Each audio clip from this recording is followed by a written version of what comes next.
నమస్తే, నేను Ashok. Welcome to ప్రజా చైతన్యం. కూటమి సర్కార్ అధికారంలోకి వచ్చినటువంటి ఈ 10 నెలల్లోనే దాదాపు 1,00,00,000 కోట్ల వరకు అప్పు చేసిందని చెప్పేసి అధికారికంగా ప్రకటిస్తూ వచ్చింది. అయితే మరొక 68,000 కోట్ల రూపాయల కోసం అప్పు చేయాలని చెప్పేసి ప్రభుత్వం నిర్ణయించుకుంది. ఏదైతే ప్రతి మంగళవారం ఆర్బీఐ దగ్గర నుంచి లోన్ తీసుకుంటూ ఉందో ఆ ప్రక్రియకు సంబంధించి ఇప్పటికే ఆ లిమిట్స్ని ఆంధ్రప్రదేశ్ రాష్ట్రం క్రాస్ చేసినటువంటి నేపథ్యంలో మళ్ళీ కేంద్ర ప్రభుత్వానికి సంబంధించిన సహకారం తీసుకొని మళ్ళీ అప్పులు చేయాలని చెప్పేసి నిర్ణయించుకుంది. దీనికి సంబంధించి ఆర్థిక శాఖ మంత్రి పయ్యావుల కేశవ్ ఢిల్లీలో ఉన్నారు. కేంద్ర మంత్రులతో మాట్లాడి దానికి సంబంధించిన రాయితీలు కావచ్చు, లేదంటే అప్పులకు సంబంధించిన వ్యవహారాల మీద ఆయన ప్రధానంగా చర్చిస్తున్నారు. అయితే ఇప్పటికే 1,00,000 కోట్లు అప్పు చేశాము అని చెప్పేసి ప్రభుత్వం చెప్తున్నటువంటి నేపథ్యంలో కొత్తగా ఈ 68,000 కోట్ల రూపాయల అప్పుకు సంబంధించి ఎందుకు అనేటువంటి ఒక చర్చ అయితే జరుగుతుంది. ఎఫ్ఆర్బిఎం లిమిట్స్ దాటిపోయిందని చెప్పేసి చెప్తున్నారు. అలాగే కార్పొరేషన్ల కింద చేరగాల్సినటువంటి అప్పు కూడా జరిగిపోయిందనేటువంటి ఒక ప్రక్రియ కూడా వినిపిస్తుంది. సో ఈ అంశాలన్నీ కూడా చూస్తున్నప్పుడు ఎందుకు ఆంధ్రప్రదేశ్ రాష్ట్రానికి సంబంధించి ఈ మేర అప్పులు జరుగుతున్నాయి? గతంలో ఈ అప్పులకు సంబంధించి జగన్మోహన్ రెడ్డిని చాలా పెద్ద ఎత్తున విమర్శిస్తూ వచ్చింది కూటమి సర్కార్. ఆంధ్రప్రదేశ్లో 14 లక్షల కోట్ల రూపాయలు అప్పు అయిపోయింది, 10 లక్షల కోట్ల రూపాయలు అప్పు అయిపోయిందంటూ కూడా వ్యాఖ్యలు చేస్తూ వచ్చారు. అయితే కూటమి అధికారంలోకి వచ్చినటువంటి ఈ మొదటి ఏడాదికి సంబంధించి పూర్తి కాకుండానే ఈ రేంజ్లో అప్పులు చేయడం వల్ల ఏం జరుగుతుంది ఆంధ్రప్రదేశ్ రాష్ట్రం అనేటువంటి ఒక చర్చ జరుగుతుంది. ఏపీ రాజకీయాల గురించి, దేశ రాజకీయాల గురించి ఈరోజు ఇంటర్వ్యూలో మాట్లాడదాం. ఇంటర్వ్యూలో నాతో పాటు పార్టిసిపేట్ చేస్తున్నారు అనలిస్ట్ పురుషోత్తం రెడ్డి గారు. పురుషోత్తం రెడ్డి గారు, నమస్తే. నమస్తే అశోక్ గారు. సో ముందు అప్పులకు సంబంధించినటువంటి ఒక అంశం పెద్ద ఎత్తున చర్చనీయాంశం అవుతుంది. ఆల్రెడీ మనం గతంలో కూడా చాలాసార్లు మాట్లాడుకున్నాం. ఆంధ్రప్రదేశ్ దివాలా తీసింది, మరో శ్రీలంకగా మారిందని చెప్పేసి వీళ్ళే మాట్లాడుతూ వచ్చారు రాజకీయాలకు సంబంధించి. మళ్ళీ ఇప్పుడు పయ్యావుల కేశవ్ గారు మరొక 68,000 కోట్ల రూపాయలు కొత్తగా అప్పు కావాలని చెప్పేసి కేంద్ర ప్రభుత్వ సహకారం సపోర్ట్ ఇవ్వండి, మళ్ళీ ఆర్బీఐ దగ్గర నుంచి తీసుకెళ్తామని చెప్పేసి వాళ్ళు చెప్తున్నారు. ఆర్బీఐ మాత్రం కొంత లిమిట్స్ క్రాస్ చేసింది, అందుకని ఇవ్వమని చెప్పేసి కూడా చెప్తూ ఉన్నారు. ఏం చెప్తారు దీనికి సంబంధించి? బేసిక్గా అప్పులకు సంబంధించినంత వరకు 2014లో నుంచి 19 వరకు చంద్రబాబు గారు అధికారంలో ఉన్నప్పుడు చేసిన అప్పుల కన్నా 19 నుంచి 24 జగన్మోహన్ రెడ్డి గారు కొంత మోతాదు పెరుగుతుంది. 24 నుంచి 29 వరకు చంద్రబాబు నాయుడు గారు ఆ రెండు ప్రభుత్వాలు చేసిన తప్పు ఈయన ఒకటే చేస్తాడు. 14 నుంచి 19, 19 24 వరకు. ఎందుకు అంటే ఏదో చంద్రబాబు గారు రాష్ట్రాన్ని అప్పులమయం చేసేస్తున్నాడు లేదా తప్పు చేస్తున్నాడు అనే పాయింట్ ఆఫ్ వ్యూ కాదు. కాకపోతే చంద్రబాబు నాయుడు గారి ప్రభుత్వం ఎందుకు ప్రశ్నలకు గురవుతుందంటే ఆ సదరు మీడియా కావచ్చు, తెలుగుదేశం కావచ్చు, ఇప్పుడు అప్పులు ఏమంటున్నాయి? అప్పులు అనివార్యం అంటున్నారు. జగన్మోహన్ రెడ్డి గారు ఉన్నప్పుడు శ్రీలంక అన్నారు. ఇదే అంటే ఈ ద్వంద్వ వైఖరి వల్లనే వీళ్ళు ప్రశ్నకు గురవుతున్నారు. అప్పుడు శ్రీలంక అయినప్పుడు ఇప్పుడేం అమెరికా కాదు కదా, కాబట్టి అంతకన్నా ఎక్కువ చేస్తుంటారు. కాబట్టి అంటే అప్పులు అనేది భారతదేశ వ్యాప్తంగా లేకపోతే రాష్ట్రాలు ఎక్కువ చేస్తున్నాయి. అప్పులు చేయకుండా బండి నడవలేని పరిస్థితి కలిపింది. ఇది ఒక వాస్తవం. దేశవ్యాప్తంగా ఇంకేమైనా మార్పు తీసుకురావదలుచుకుంటే కేంద్ర ప్రభుత్వం తనకి ఇవ్వాల్సిన షేర్ వాటాని, రాష్ట్ర ప్రభుత్వాలకి వాటాని పెంచడమే. ఇప్పుడు 42 to 68% మన రాష్ట్రంలో వసూలయ్యే డబ్బుల్లో 68% కేంద్రానికి, రాష్ట్రానికి 42% ఇస్తున్నారు. దాన్ని పెంచినారనుకోండి, ఇంకొక 20-30 కోట్ల రూపాయలు వెసులుబాటు వస్తే కొంత అప్పుల్ని క్వశ్చన్ పెట్టుకోవచ్చు. కాబట్టి ఇట్లాంటివి ఏదైనా మాట్లాడుకోవాలి, షార్ట్ కట్ మీద ఎంచుకోవాలి. కానీ రాష్ట్ర ప్రభుత్వాలు ఎట్లా తయారైనాయి? ఎట్లా కేంద్రం మీద కాబట్టి మేము అప్పులు చేస్తాం, సింపుల్ గా అప్పులు చేసుకుని ముందుకెళ్ళిపోతాం అనే పద్ధతిలో వాళ్ళు ఉంటారు. ఇప్పుడు ఈ కేంద్ర ప్రభుత్వం మనం ఎక్కువ అప్పులు చేయొద్దని రాష్ట్ర ప్రభుత్వం అడిగినాం అనుకో, మీరు ఇవ్వండి అని అడుగుతారు. కాబట్టి మనం ఇచ్చేది ఎందుకు, మీ పార్టీ మీరు చేసుకుని పర్మిషన్ ఇస్తూ ఉంటారు. ఇది అప్పులు మొత్తం వలయంలోకి రాష్ట్రాలు ఇరుక్కుపోయినాయి. ఇప్పుడు ఆంధ్రప్రదేశ్ లో మొన్న 3,22,000 కోట్ల రూపాయలు బడ్జెట్ ప్రవేశపెట్టారు. దీంట్లో ప్రభుత్వ అంచనా ప్రకారం 1,12,000 కోట్ల రూపాయలు అప్పులు చేయాలి. అంటే తప్పు 1/3, ప్రతి 3 రూపాయలు 1 రూపాయి అప్పు చేయాలి తప్పదు. పొరపాటు చేయకపోతే ఏమవుతుంది, రాకపోతే ఏమవుతుందంటే 3,22,000 కోట్ల రూపాయలు కేటాయింపులు చేసేసినారు కదా వివిధ రంగాలకి. దాంట్లో ఏదో ఒక రంగాన్ని ఎత్తేస్తారు జెండా. ఇది తప్పదు కదా, 1,00,000 కోట్లు రాకపోతే ఏం చేయాలి? మీకు గుర్తుంటే 2024 నుంచి 25 నడుస్తున్న బడ్జెట్ లో 4,500 కోట్ల రూపాయలు రైతు రుణమాఫీ కేటాయించి, అన్నదాత సుఖీభవన్ 1 రూపాయి ఖర్చు చేయాల. ఇరిగేషన్ కి 17,000 కోట్లు కేటాయించారు, ఆచరణలో 10,000 కోట్లు ఖర్చు చేసినారు. అంటే 7,000 కోట్లు ఖర్చు చేయాల. అంటే అర్థం ఎందుకు, ఇక్కడ అప్పులు అనుకున్న అంచనా రాకపోతే అడా మీద దాని ప్రభావం పడిపోతుంది. ఇప్పుడు 1,12,000 కోట్లు రాకపోతే దాని ప్రభావం కేటాయింపుల మీద పడిపోతుంది. ఇక్కడ మీరు ప్రస్తావిస్తున్న అంశం ఎందుకు ఈ సమస్య వచ్చింది? ఎఫ్ఆర్బిఎం లిమిట్స్ దాటి చేయడానికి రాష్ట్రాలకు అధికారం లేదు. ఆర్బీఐ పర్మిట్ చేయదు.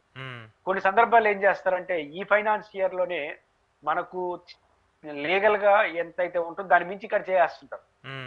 వాస్తవానికి రాష్ట్ర ప్రభుత్వం నాకున్న అంచనా ప్రకారం FRBM limits 68 below 70,000 crores per year. దానికే కేంద్ర ప్రభుత్వం ఫార్మాలిటీ తప్ప ఇచ్చేస్తారు పర్మిషన్. దానికి ఏం చేస్తారు, నెలవారీగా చేయరు. ఉదాహరణకు 60-70 వేల కోట్లు అనుకోండి, సంవత్సరానికి నెలకి ఎంత చేయాలి, 5-6 వేల కోట్లు చేయాలి.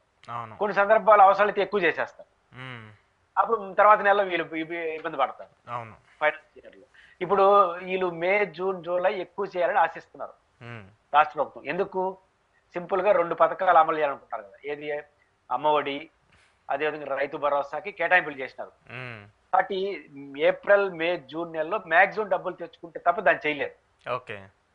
రొటీన్ గా వచ్చే డబ్బులు తీసుకొని ఇప్పుడు నెలకు 7,000 కోట్లు 6,000 కోట్లు చేయాల్సి వస్తుంది ఎఫ్ఆర్బిఎం లిమిట్స్ ప్రకారం. చేస్తే ఆ పథకాలు అమలు చేస్తాం, చేయలేరు. కాబట్టి మాకు సంవత్సరం అంతా కలిసి ఒకసారి పర్మిషన్ ఇస్తే 68,000 కోట్లు మేము క్వశ్చన్ బట్టి తెచ్చుకుంటాం అనే పద్ధతులు వీళ్ళు ఉంటారు. రెండోది, మీరు ఒక డౌట్ మనకు సహజంగా రావాలి. అదేంటంటే 1,12,000 కోట్లు పెట్టాలని టార్గెట్ పెట్టుకోవడం ఏంటి, 68,000 కోట్లు పర్మిషన్ అడగడం ఏంటి? ఇంకా 60-70 కోట్లు అంటే ఇది ఒక 40-50 వేల కోట్ల రూపాయలు అదనంగా ఎట్లా చేస్తారంటే కార్పొరేషన్లు ఆస్తులు తనఖా పెట్టడం, ఆస్తులు అమ్మడం, భూములు అమ్మడం, ఇట్లాంటి వాటి ద్వారా ఆడ 1,12,000 కోట్లు అది రాశారు. లోన్స్ అండ్ లైబిలిటీస్ అని రాశారు. ఈ లోన్స్ అంటే ఇవన్నీ రకరకాల పెద్దతో తీసుకుంటారు. కాబట్టి 68,000 కోట్లు డైరెక్ట్ తీసుకుంటారు. ఇది కాకుండా ఎఫ్ఆర్బిఎం పరిధిలో రాకుండా ఒక 15,000 కోట్ల రూపాయలు ప్రపంచ బ్యాంక్ నుంచి తీసుకోబోతారు. ఇది కాకుండా 40-50 వేల కోట్లు 62,000 కోట్లు బడ్జెట్ ఆమోదించారు కదా, దీంట్లో ఒక 40,000 కోట్లు ఎప్పుడు తీసుకుంటారు. ఇది ఎఫ్ఆర్బిఎం లిమిట్స్ దాటి. అందుకే చెప్పాను 14 నుంచి 19 వరకు చంద్రబాబు గారి పరిపాలన, 19 నుంచి 24 2 పరిపాలన కన్నా ఎక్కువ డబ్బులు వీళ్ళు చేయబోతారు అప్పుడు. కానీ ఇప్పుడు జగన్మోహన్ రెడ్డి మాత్రం శ్రీలంక అన్నారు. మళ్ళీ ఇప్పుడు ఏమంటారు వీళ్ళు తెలియాల్సిన అవసరం ఉంది. ఏదైనప్పటికీ కూడా అనివార్యంగా అప్పులు చేస్తారు. ఎంతవరకు అవకాశం అంతవరకు చేసుకోవడం తప్ప ఇంకో మార్గం అయితే నాకు కనిపించలేదు. ఓకే, ఇక్కడ ఒక పాయింట్ ఆల్రెడీ అమరావతికి సంబంధించి కావచ్చు, మిగతా అంశాలకు సంబంధించి, పోలవరానికి సంబంధించి చూసుకున్నా వాటి దగ్గర నుంచి తీసుకునే అప్పు సపరేట్గా ఉంది. వాటికి ఎక్కడా కూడా ఆంధ్రప్రదేశ్ ప్రభుత్వానికి సంబంధించి దాన్ని ఇంప్లిమెంట్ చేయలేదు. కానీ ఇప్పుడు తీసుకున్నటువంటి అప్పులు కావచ్చు, కేంద్ర ప్రభుత్వానికి సంబంధించి ఎఫ్ఆర్బిఎం లిమిట్స్ దాటిపోయింది కాబట్టి వాళ్ళు ఇంకేం సపోర్ట్ చేస్తారు, వాళ్ళు సపోర్ట్ చేసే పరిస్థితి ఉంటుంది కదా. ఎందుకంటే ఆల్రెడీ ఇప్పుడు తీసుకునే అప్పులన్నీ కూడా ఇంకా పథకాలకి సంబంధించే ఖర్చు పెట్టాలి. ఒకవేళ ఇక్కడ అప్పులు పుట్టకపోతే ఆ పథకాలను కట్ చేసే పరిస్థితి ఉంటుంది కదా. నిస్సందేహంగా మీరు అడిగిన దాంట్లో ఒకటి, అమరావతికి చేసిన అప్పులకు సంబంధించి అది రాష్ట్ర ప్రభుత్వ పరిధే.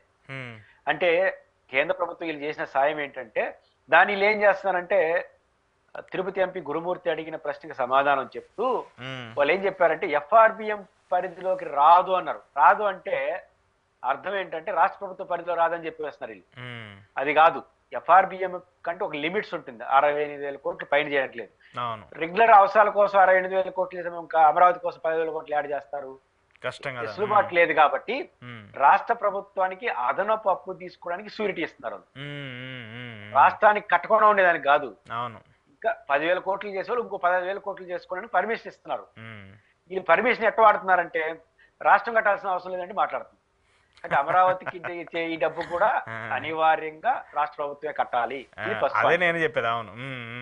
రెండో పాయింట్, మీరు అన్నట్టు రాకపోతే ఏం చేయాలి? గతంలో మీకు ఇంతకుముందే చెప్పాను, 4,500 కోట్లు అన్నదాత సుఖీభావకు ప్రజెంట్ నడుస్తున్న పూర్తయిన బడ్జెట్ లో పెట్టారు. ₹4.50 కూడా ఖర్చు చేయలేదు. 17,000 కోట్ల రూపాయలు ఈ జలయజ్ఞునికి అన్నారు. ఆచరణలో 10,000 కోట్లు, అంటే 7-8,000 కోట్లు ఖర్చు చేయలేదు కదా. లాస్ట్ ఇయర్ ఫైనాన్స్ ఇయర్ లో వాళ్ళు వేసిన అంచనా కన్నా 22,000 కోట్ల రూపాయలు డెఫిసిట్ వచ్చింది. వాళ్ళు వస్తున్న అంచనా కన్నా 22,000 కోట్లు డెఫిసిట్ వచ్చింది. ఆ 22,000 కోట్లు నేను చెప్పిన 2 ఖాతాల్లోనే దాదాపు 13-14,000 కోట్ల రూపాయలు కట్ అయిపోయింది. పడిపోయింది కదా, దాని ప్రభావం పడిపోయింది కదా. ఇక్కడ రాపేసారు, దాని మీద దాని పడింది. ఇంకో 6,000 కోట్లు అక్కడక్కడ కట్ చేస్తుంటారు. ఇప్పుడు నా అంచనా ప్రకారం, మై అసెస్మెంట్, ఇప్పుడు పెట్టిన 3,22,000 కోట్లు మినిమం 40,000 కోట్ల రూపాయలు రాదు. నా అసెస్మెంట్ అంటే ఎక్కువ అంచనా వేశారు, రాదు. ఆ 40,000 కోట్లు ఏం చేయాలి? ఇప్పుడు కేటాయించిన దాంట్లో ఏదో దానికి అడ్జస్ట్ చేయాలి. రంధ్రం రంధ్రం వేయాలి. రంధ్రం వేయడమే, అడ్జస్ట్ చేసేది ఏమి లేదు. ఎందుకంటే అమలు చేయకుండా ఉండడమే. ఏ రాజకీయంగా ఏ ప్రాధాన్యత లేదంటే చూడాలి. కాబట్టి మీరన్న ప్రశ్న ప్రకారం రాకపోతే ఏం చేయాలంటే ఇచ్చిన కేటాయింపులు దేని దాన్ని లేపాడు. ఓకే ఓకే ఓకే సరే. సో ఈ అప్పులు ఇది పెద్ద కంటిన్యూ అవుతూనే ఉంది. మళ్ళీ ఏ రాష్ట్ర ప్రభుత్వం వచ్చినా కూడా తిరుపతికి సంబంధించి వరుస వివాదాల్లో తిరుమల చుట్టుకుంటూ ఉంది. కూటమి సర్కార్ వచ్చినటువంటి ఈ 10 నెలల్లోనే చాలా వివాదాలు తలెత్తు ఉన్నాయి. అక్కడ జరిగినటువంటి అంశాలన్నీ కూడా తిరుపతి లడ్డు వ్యవహారం, ఆ తర్వాత తొక్కిసలాట, ఆ తర్వాత అక్కడ సూసైడ్స్, ఇవన్నీ చాలా పెద్ద ఎత్తున జరుగుతున్నాయి. ప్రతి నెలలో ఏదో ఒక అంశానికి సంబంధించి తిరుమల వివాదాస్పదంగానే మారుతుంది. తాజాగా మళ్ళీ అక్కడ కొంతమంది అక్కడ ఉన్నటువంటి వ్యక్తులు కావచ్చు, లేదంటే అక్కడ ఉన్నటువంటి సాధువులు కావచ్చు, ధర్నాలు చేయటం, అక్కడ ఒక హోటల్కి సంబంధించి ఎందుకు పర్మిషన్ ఇస్తున్నారు, ముంతాజ్ హోటల్ అని పెట్టి దాన్ని ఎందుకు పర్మిషన్ ఇస్తున్నారు అని చెప్పేసి ఎప్పుడూ కూడా తిరుమల కొండ కిందే జరిగేటువంటి ధర్నాలన్నీ కూడా ఇప్పుడు కొండపైన జరిగే పరిస్థితికి వచ్చింది. ఎందుకు అలాంటి పరిస్థితులు కనిపిస్తున్నాయి తిరుమలలో? ఈరోజు జరిగిన ఘటన దురదృష్టకరం. దాన్ని 2 కోణాలు చూస్తాను. మొట్టమొదటి విషయం, ఎవరికైనా ప్రశ్నించే హక్కు ఉంటుంది. దానికి కొన్ని పరిమితులు, పద్ధతిలో ఉండాలి. ఈరోజు ముంతాజ్ హోటల్ అనేది అలిపిరి శ్రీవారి పాదాల చెంత ఎందుకు ఏర్పాటు చేస్తారు అనే చర్చ వాళ్ళు చేస్తున్నారు. అది ముంతాజ్ హోటల్ కాదు, పేరు మార్చో దానికి సంబంధం లేదు వాళ్ళు అంటున్నారు. సరే, ఏదైనప్పటికీ కూడా టీటీడీ ఏం చెప్తుంది, ఒకవేళ ఆ హోటలే వద్దని భావించి ఆ హోటల్ పెట్టద్దని చెప్పే వాళ్ళ రైట్ నేను కాదను. కానీ పండితులుగా ఉండే వాళ్ళు, దానికి నాయకత్వం వహించే వాళ్ళు వీటి గమనం పెట్టుకోవాల్సి, తిరుమలను వివాదాల కన్నా నినాదాలు, ఈ గొడవలు, ఈ ధర్నాలకు దూరంగా ఉంచుకుందాము అని మనం అందరూ కలిసి ఒక నిర్ణయాన్ని తీసుకున్నాం. చట్టం సంగతి పక్కన పెడదాం. ఒకప్పుడు 10-20 ఏళ్ల క్రితం ధర్నాలు కూడా జరిగేవి అక్కడ. కానీ రాను ఒక సెన్సిటివ్ పాయింట్, భక్తులు పీస్ గా వచ్చే ఏరియా, ఆ ఏరియాలో ధర్నాలు ఇటు చేసుకోవడం మన గౌరవానికి సంబంధించిన అంశం. భక్తుల సెంటిమెంట్, ప్రశాంతంగా దేవుడి దర్శనం కోసం ఏగడ ధర్నాలు ఏంది అనుకుంటారు కదా అని మన అందరూ కలిసి ఒక నిర్ణయానికి వచ్చాం. దానికి ప్రభుత్వం కూడా కొన్ని నిబంధనలు రూపొందించింది. ఈ దశలో ఒక మోడల్ గా ఉండాల్సిన స్వామీజీలు కొండ మీద ఆందోళన చేయడం కరెక్ట్ కాదు. అంటే వాళ్ళ డిమాండ్ వేరు, ఆందోళన ప్లేస్ వేరు. మీరు ప్రస్తావించినట్టు ఇంతవరకు గత కొన్ని సంవత్సరాలుగా ఇట్లాంటి వాతావరణం ఎప్పుడూ లేదు. కొండ మీదకి వెళ్ళి ధర్నా ఎందుకు చేసినారు? అది తప్పు అంటున్నాను, చేయడం తప్పు అంటున్నాను. ఒకవేళ రాష్ట్ర ప్రభుత్వానికి వ్యతిరేకంగా చేయదలుచుకున్నారా, దానికి వేరే పద్ధతులు ఆందోళనలు ఉన్నాయి. ఒకవేళ టీటీడీ నిర్ణయంలో తప్పు అనుకుంటున్నారా, టీటీడీ ఏడీ బిల్లింగ్ ముందు చేయండి. అంతే తప్ప సరాసరి కొండకి నడుచుకుంటా వెళ్ళి నేరుగా తిరుమల క్షేత్రంలో పోయి ధర్నా లేదు. ఏమన్నంటే మేము గోయిందా అన్నామని, మీ స్వభావం ఏంటని అటు చూసే వాళ్ళందరూ గోవిందాన్ని తిరుమలలో మీరు చేయడం ఏంటి? పోయిన ప్రతి ఒక్కరు శ్రీవారి